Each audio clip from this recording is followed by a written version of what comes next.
Hello, I'm Protex, and this is my first longer term video on the channel. And I want to take this time to talk about a problem that I've been seeing, and I think leads to a very bad game experience for a lot of people, not only tank players, but also it trickles down to the DPS and the healer role. And that, of course, is the problem of the play rate of tanks. And that is usually because tank is like a lot less popular role than healers and DPS because there are so many more DPS characters than there are tanks, which obviously leads to lower play rates. But the problem with that is healer is actually not that far behind DPS, but tank is a lot further behind than healer, which is a problem because a lot of the time that means that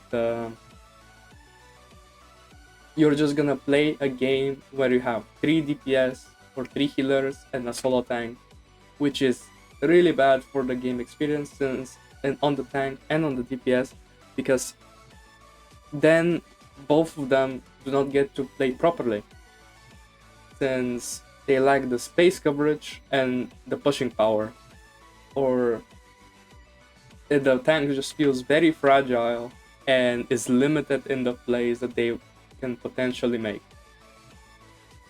I am not in any means a really good player. I'm quite average. I just get to GM every season. Maybe I know I can get Celestial, but I just haven't put in the work. Um, and a big problem with that when you're mostly gonna be having solo tank in in a lot of the games. A lot of the games, yes, you're not gonna get a single tank in the game, in your lobby, a single tank player in your lobby, which means you're gonna have an off tank player be something like Magneto or Strange or Emma or Groot, which is not gonna be a good experience for them. It's not gonna be a good experience for their team because they just have an off-roll person that's playing a character that they probably don't want to play. And luckily for me, I enjoy playing Strange and Magneto and Emma, and even Emma playing her solo tank is just really miserable. For example, against heavy poke, which I really hate playing her. For example, against like Hello Phoenix and Bucky, to give some examples. And so most of the time I'm pretty much stuck in playing Strange and Magneto, which I'm fine with, but it feels like I am not using the roster uh, at all, the tank roster at all. And even if I am, for example, gonna be using, uh, for, even for example, if I want to be playing with 2 tanks, let's say I have another tank player on my team, um, it's still a lot of the time optimal to just play Magneto and Strange since they're this massive rock that um, that the team really not needs, but it makes the game seem a lot easier since they command a lot of presence on the battlefield, and they are really sturdy and they really feel nice to play with, both as a teammate and as the person playing them. When you have like 2 tanks, so you can balance out the damage that is being taken and the space that is being created. Um, one unfortunate thing also about like this tank popularity is that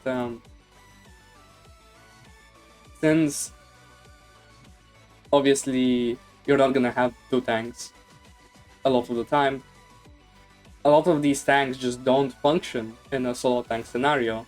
So, for example, let's say I'm a Thor player and I really like playing Thor. When I hover Thor and um,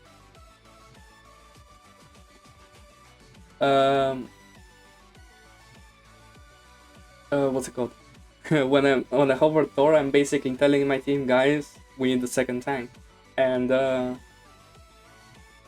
if I am solo tanking on Thor, I'm basically griefing because Thor is basically a fat DPS. Or when I'm playing Thing, yes, he's a massive bullet sponge, but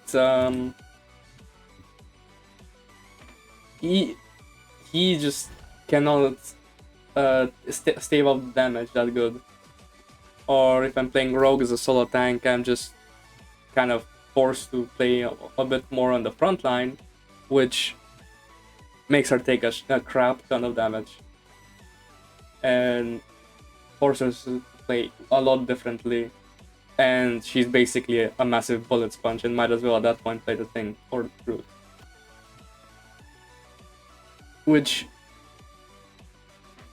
is just not a good experience for both the players of that character and the team, because you imagine your tank is just playing suboptimally. It's just because they want to play their favorite character, but that character is just not viable for that role because obviously there is a tank play rate disparity, and it's also really tough to learn how to play these characters, let's say in quick play, because you're almost never gonna have a second tank when you're playing in quick play, and you're obviously gonna learn a lot of. You're still playing the character, but you are not gonna learn how to interact in an actual game with the actual objective, and how to position, how to posture, how to do these things, and that basically forces people to go into Smurf accounts and learn the character that way. And the problem with that is, yes, you might be let's say I'm a Grandmaster Strange player, but I might be a Platinum Rogue player, and I go back down to Platinum, and when I go down there, and I will play more for improvement than to actually win the game. Obviously, I'm gonna try to win the game, but my main objective on that account is to actually learn Rogue so I can bring her out in my, let's say, Grandmaster games. And that is a problem because 9 times out of 10 you're not gonna even think that these players are smurfing.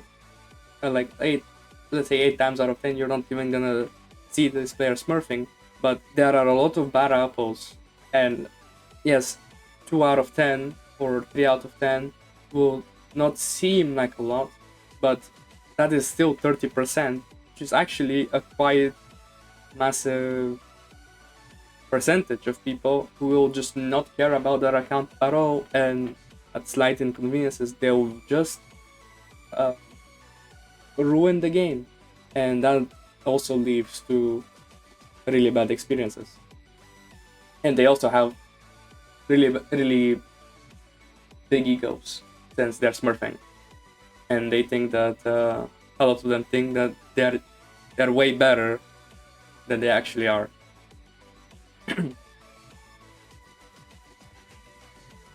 And that usually again means most of the time you're just stuck on playing these 4 tanks, and sadly since Emma they haven't really released any sturdy tank, so I hope that in the future they will. I hope you guys like this video.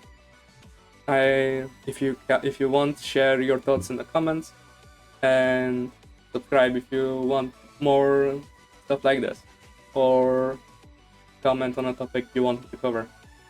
So thanks for watching and subscribe. Thank you. Bye bye.